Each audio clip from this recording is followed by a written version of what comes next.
নবম ও দশম শ্রেণী প্রিয় শিক্ষার্থী সবার প্রতি রইল শুভকামনা। আমরা 11.2 শুরু করতে যাচ্ছি। আসলে কোনো প্রশ্নমালা শুরু করতে হলে সেটা কি নিয়ে ওই অনুশীলনীতে আছে সেগুলি নিয়ে আগে আলোচনা করতে হবে। তা আমরা দেখো অনুপাত, এখানে ধারাবাহিক অনুপাত। তাই ধারাবাহিক অনুপাত বের করতে যাওয়ার আগে আমরা আরেকটা জিনিস শিখে, অনুপাতটা কি। অনুপাত হলো দুটি একই জাতীয় রাশির ভিতরে তুলনা করা। ঠিক আছে বন্ধুরা? যেমন আমার 50টি গরু আছে, কিন্তু রহিমের 40টি মহিষ আছে, তাহলে কি আমরা অনুপাত বের করতে পারবো? না, পারবো না। এই কারণে পারবো না যে মহিষের দাম এবং গরুর দাম কিন্তু সমান না। কিন্তু যদি আমরা গরুর 50টির দাম বের করলাম আর মহিষের 20টির দাম বের করলাম, তাহলে টাকার অনুপাত হবে, কিন্তু মহিষা এবং গরুর অনুপাত হবে না। আবার দেখো, খেয়াল করো বন্ধুরা, তোমার 50টা ভেড়া আছে, আমার 30টা ভেড়া আছে, তাহলে তাদের অনুপাত আমরা বের করতে পারবো, কারণ দুটোই একই জাতীয় জিনিস। তাহলে অনুপাতটা হলো কি, একই জাতীয় দুটি রাশির ভিতরে তুলনা করা কে বুঝাই অনুপাত। আচ্ছা, এখন দেখো ধারাবাহিক অনুপাতটা কি সেটার দিকে একটু খেয়াল করো বন্ধুরা।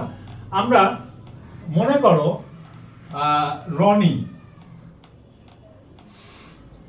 রনির আয় কত টাকা? মনে করা 20,000 টাকা, এত টাকা। আচ্ছা, জামালের আয়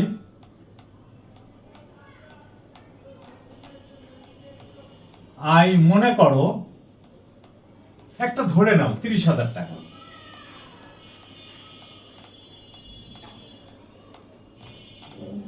ঠিক আছে? আচ্ছা, এরপরে মনে করো সেলিমের আয়।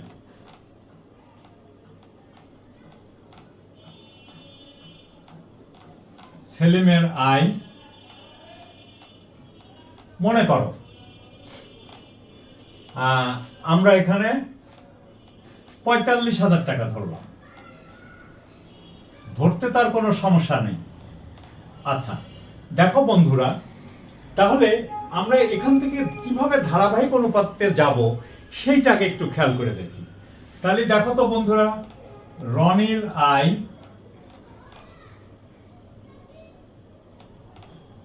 অনুপাত জামালের আয়।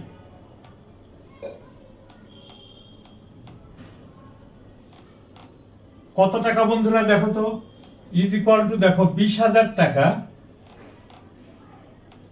অনুপাত 30,000 টাকা। আচ্ছা বন্ধুরা, এখন তুমি খেয়াল করো, এটা হলো অনুপাতের চিহ্ন। তাহলে অনুপাতের কে আমরা একই জাতীয় রাশি, একই জাতীয় সংখ্যা দিয়ে ভাগ করতে পারি অথবা গুণ করতে পারি, তাতে অনুপাতের মানের কোনো পরিবর্তন হয় না। লক্ষ্য করো বন্ধুরা, এখানে 4টা শূন্য আছে, এখানেও 4টা শূন্য আছে। তাহলে 4টা শূন্য মানে কি? একক, দশক, শতক, সহস্র। আমি 1000 দিয়ে ভাগ করে দিই। ঠিক আছে? 1000 না, 10,000 দিয়ে আমি ভাগ করে দিই। তাহলে দেখো তো, আমরা এখানে কি লিখতে পারি যে এই ভাগ 10,000। দেখো, অনুপাত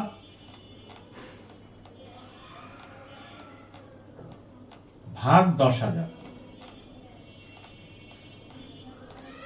দেখো তো বন্ধুরা, আমরা উভয় অনুপাতকে একই জাতীয় সংখ্যা দিয়ে ভাগ করে দিছি। কত দিয়ে? 10,000 দিয়ে ভাগ করেছি।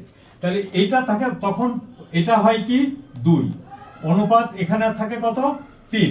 তাহলে অনুপাতটা হলো কত? 2:3। অর্থাৎ রনি 2 টাকা আয় করলে জামাল আয় করবে 3 টাকা। ক্লিয়ার? আচ্ছা, এরপরে দেখো আবার আমরা আরেকটা অনুপাত দেখাই, যেমন জামালের আয়। আচ্ছা বন্ধুরা, আরো একটা জিনিস বলি, অনুপাত কিন্তু একটি ভগ্নাংশ, যার এই প্রথম পদটা হলো পূর্ব রাশি আর এই দ্বিতীয় পদটা হলো উত্তর রাশি। এটারও ব্যবহার হবে, এইখানেই আমরা ব্যবহার করব, একটু পরেই তোমরা দেখতে পাবো। আচ্ছা দেখো বন্ধুরা, জামালের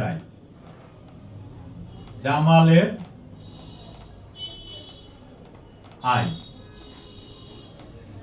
অনুপাত সেলিমের আয়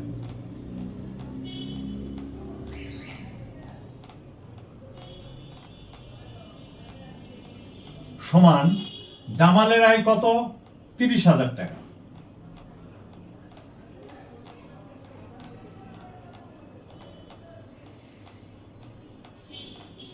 আর হলো 45,000 টাকা।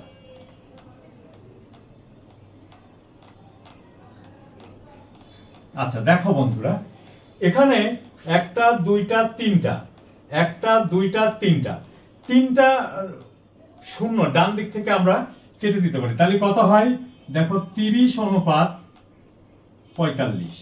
আচ্ছা আবার খেয়াল করে দেখো বন্ধুরা, এর ভিতরে আর কত কমন আছে? দেখো 15 কমন আছে, তাহলে 30কে যে 15 দিয়ে যদি ভাগ করি তাহলে হয় কত? 2 অনুপাত, এটাকে 15 দিয়ে ভাগ করলে তাহলে হয় কত? 3, তাহলে 2 অনুপাত 3। আচ্ছা এখন তুমি খেয়াল করো বন্ধুরা, আমরা এই দেখো এই অনুপাতের পূর্ব রাশি কত? 2, উত্তর রাশি কত? 3। উত্তর রাশি মানে জামালের আয়। আবার তুমি খেয়াল করো, এই দেখো এখানে জামালের আয়, জামালের আয় হলো কত? 2, তাই তো 2, আর সেলিমের আয় হলো কত? 3। তাহলে আমরা কিন্তু একটা প্রক্রিয়ায় আমরা যাব, এখানে জামালের আয় যত হবে এখানেও জামালের আয় ঠিক তত করব। আচ্ছা তাহলে তুমি এক কাজ করো তো বন্ধুরা, আমি যদি এটাকে 2 দিয়ে গুণ করি তাহলে কত হয়? দেখো 2 দিয়ে যদি গুণ করি তাহলে 4 অনুপাত 6। এটাকে যদি আমি এই দেখো জামালের হলো কত? এখানে 6। আমি এটাকে 6 করার জন্য দেখো এটাকে যদি আমি 3 দিয়ে গুণ করি তাহলে 6 অনুপাত 9।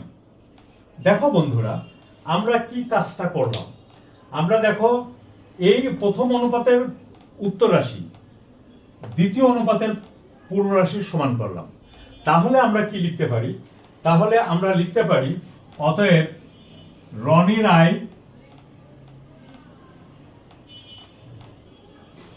অনুপাত জামালের আয়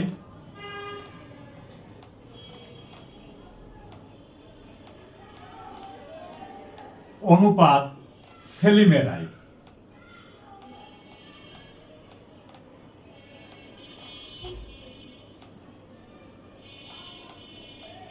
দেখো তো বন্ধুরা কত? 4 অনুপাত 6, তো লিখলাম 4 অনুপাত 6, আর এখানে দেখো 6 অনুপাত 9, অনুপাত 9। তাহলে আমরা এই জায়গাটা একটু খেয়াল করি, এই জায়গাটা দেখো রনির আয় জামালের আয়, এই দেখো এখানে দেখো রনির আয় জামালের আয়, আবার দেখো এখানে জামালের আয় সেলিমের আয়। এই দেখো এর উত্তর রাশি আর এর পূর্ব রাশি সমান করব, কারণ এর উত্তর রাশিতে জামালের আয় বোঝাচ্ছে আর এর পূর্ব রাশিতে দেখো জামালের আয় বোঝাচ্ছে। এই জাতীয় অনুপাতটাকে আমরা ধারাবাহিক অনুপাত বলে থাকি। তাহলে বন্ধুরা আমার মনে হয় তোমাদের ধারাবাহিক অনুপাত সম্বন্ধে একটা ধারণা আমি তোমাদের দিতে পেরেছি। আচ্ছা তাহলে যে কোনো 2 বা ততোধিক অনুপাতকে এই রূপে প্রকাশ করা হয়। এখানে লক্ষণীয় যে দেখো রনির আয়, জামালের আয় এবং সেলিমের আয়, এর মধ্যে প্রথম অনুপাতের উত্তর রাশি, এই দেখো প্রথম অনুপাতের উত্তর রাশি দ্বিতীয় অনুপাতের পূর্ব রাশির সমান হয়। ক্লিয়ার হয়েছে বন্ধুরা? আরেকটা জিনিস আমরা শিখব, সমানুপাতিক ভাগ। এটা খুব গুরুত্বপূর্ণ জিনিস, সমানুপাতিক ভাগটা। তাহলে আমরা এটুকু এখানে মুছে ফেললাম। হ্যাঁ আচ্ছা, তাহলে ধারাবাহিক অনুপাত আমরা শিখলাম। এরপরে আমরা দেখো শিখতে যাচ্ছি, এটা কিন্তু খুব বেসিক জিনিস বন্ধুরা। আরেকটা জিনিস খেয়াল করবা, আমি কোনো অনুশীলনী শুরু করার পূর্বে আগে বেসিক জিনিসটা পড়ানোর চেষ্টা করি, কারণ তোমাদের গণিতে পূর্ণ জ্ঞান অর্জন করতে হলে পরে বেসিক জিনিসের বিকল্প কিছু নাই বন্ধুরা। তাহলে তোমার যদি বেসিকটা সবল থাকে তাহলে তুমি লোড নিতে পারবে। তুমি 10 তলার ফাউন্ডেশন করেছো, সেখানে যদি তুমি 5 তলা করো কোনো ভয় নেই, 8 তলা করো কোনো ভয় নেই, 10 তলা করো কোনো ভয় নেই, 15 তলা করো তাতে ভয় আছে। আবার তুমি মানে একটা বিল্ডিং তৈরি করবে, তার প্রথম দ্বিতীয় তৃতীয় তলা পর্যন্ত এই ফাউন্ডেশন দিছ, সেখানে চতুর্থ তলা বা পঞ্চম তলা করতে গেলে সেখানে কিন্তু ভয় আছে। অর্থাৎ ফাউন্ডেশন যত বেশি হবে তোমার গণিতের জ্ঞান তত বাড়তে থাকবে এবং তুমি যথাযথভাবে গণিতকে ভালোবাসতে পারবে। এরপরে দেখো বন্ধুরা, সমানুপাতিক ভাগ। সমানুপাতিক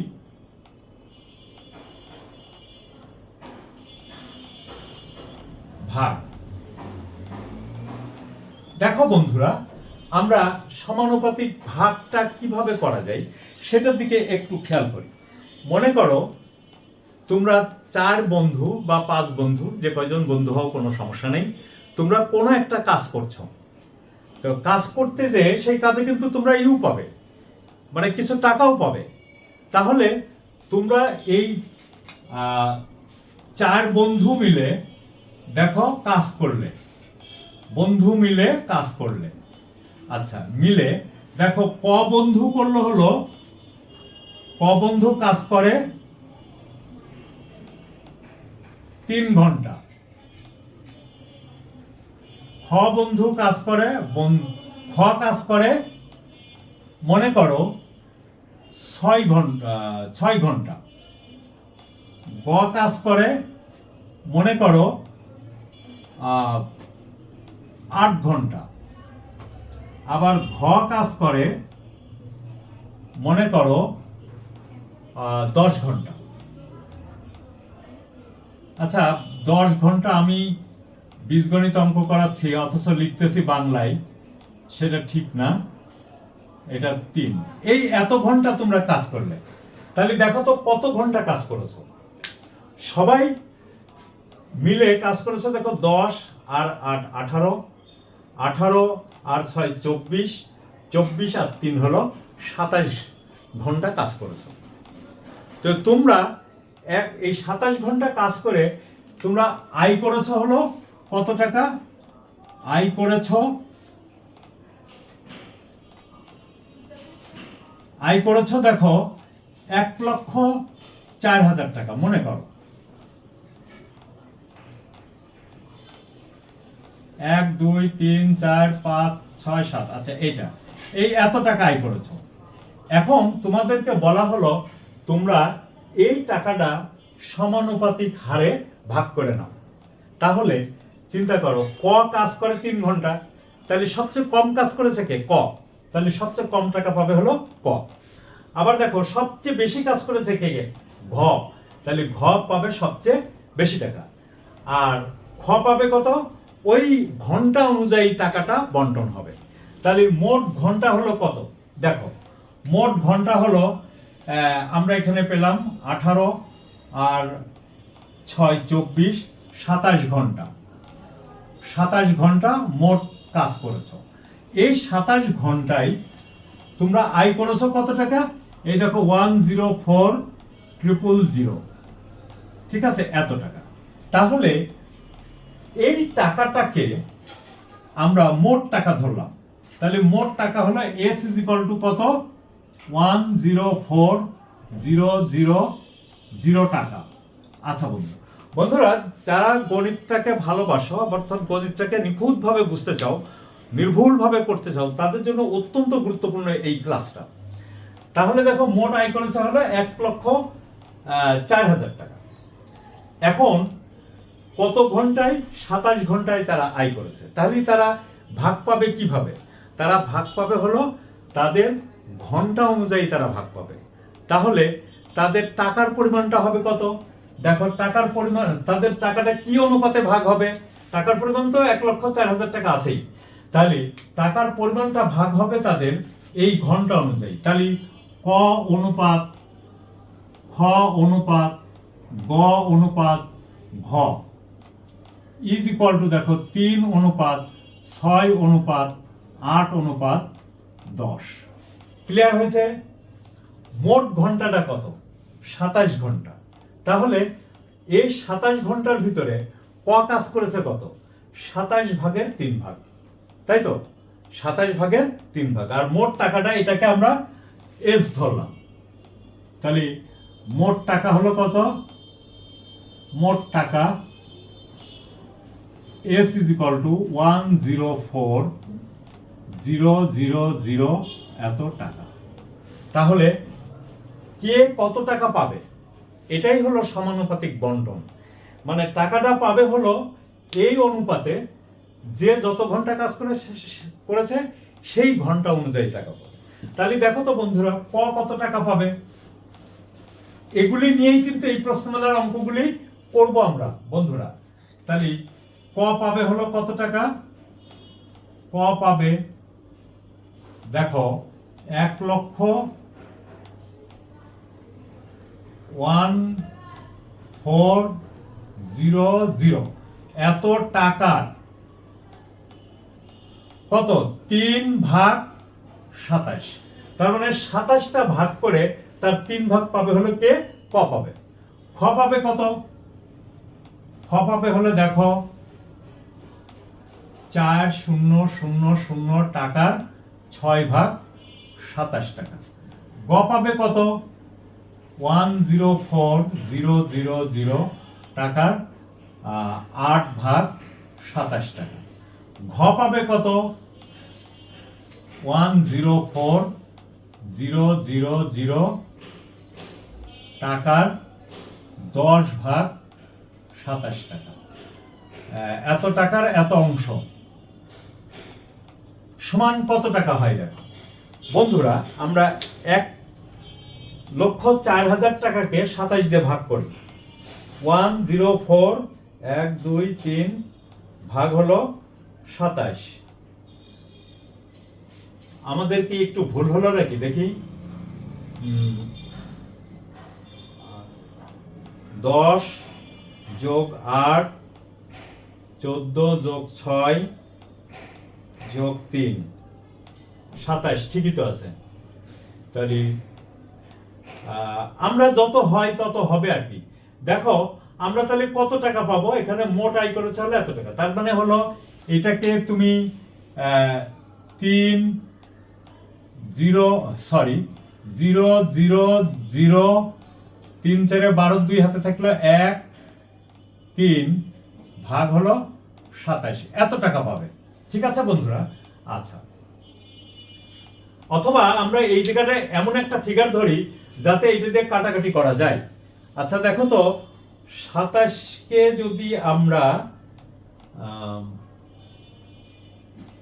4 দিয়ে করি তাহলে 108। আচ্ছা আমরা এক কাজ করি, এই টাকাটা ধরি, একটা না ধরে 18 ধরি। 18, এটা 18, তাহলে আমাদের বুঝতে সুবিধা হবে বা বুঝানোতে সুবিধা হবে। অর্থাৎ 1,08,000 টাকা আয় করেছে। এখন এই 1,08,000 টাকাকে 27 ভাগ করবা, তার 3 ভাগ পাবে হলো ক। তাহলে আমরা এখানে দেখো বন্ধুরা আমরা এখানে লিখি 1 লক্ষ, দেখো 108 1 2 3 ভাগ 27, তাহলে কত হলো? 4,000 টাকা। এই দেখো এটা আর এটা দিয়ে কাটলে হলো কত? 4,000 টাকা। তার মানে এত অংশ সমান কত? 3 4 12 এত টাকা। এই টাকাটা কে পাচ্ছে? ক পাচ্ছে। খ পাচ্ছে কত? দেখো এই একই ভাবে এটা 4,000, তাহলে কত হচ্ছে দেখো তো? 4,24,000 টাকা। গ পাচ্ছে কত টাকা? দেখো তো এই ভাগ এটা যদি করো তাহলে 4,000 কেটে যায়, তাহলে 4 8টা 32,000 টাকা। ঠিক আছে? আর ঘ পাচ্ছে এটা কাটো, 4,000 সমান হলো কত? 4,000 এই টাকাটা পাচ্ছে। এখন দেখো এই সমস্ত টাকার যোগফলটাই হলো এই টাকাটা, না এটা আমরা একটু ঘুরাইয়ে লিখেছি 8, 1,08,000 টাকা। দেখো তো 1,08,000 টাকা হয় কিনা? তাহলে আমরা এখানে লিখি 12,000 যোগ 24,000 যোগ 32,000 যোগ 40,000। হয়ে গেল। এটাকে সমানুপাতিক ভাগ বলা হয় বন্ধুরা। আমরা এই ধারাটুকু শিখলাম, এর পরের দিন আমরা অনুশীলনের প্রথম থেকে শুরু করব বন্ধুরা। প্রথম যে কয়টা অঙ্ক আছে একেবারে ক থেকে শুরু করব। ঠিক আছে বন্ধুরা, আমি আজকে অত্যন্ত গুরুত্বপূর্ণ একটি ক্লাস তোমাদের সাথে শেয়ার করলাম, অত্যন্ত বেসিক ক্লাস একটা শেয়ার করলাম। থ্যাংক ইউ বন্ধুরা, সবাই ভালো থাকো, কমেন্ট করো, বন্ধুদের মাঝে শেয়ার করো এবং অনুশীলন করো। অনুশীলনের বিকল্প কিছু নাই বন্ধুরা। থ্যাংক ইউ, সবাই ভালো থাকো ও সুস্থ থাকো।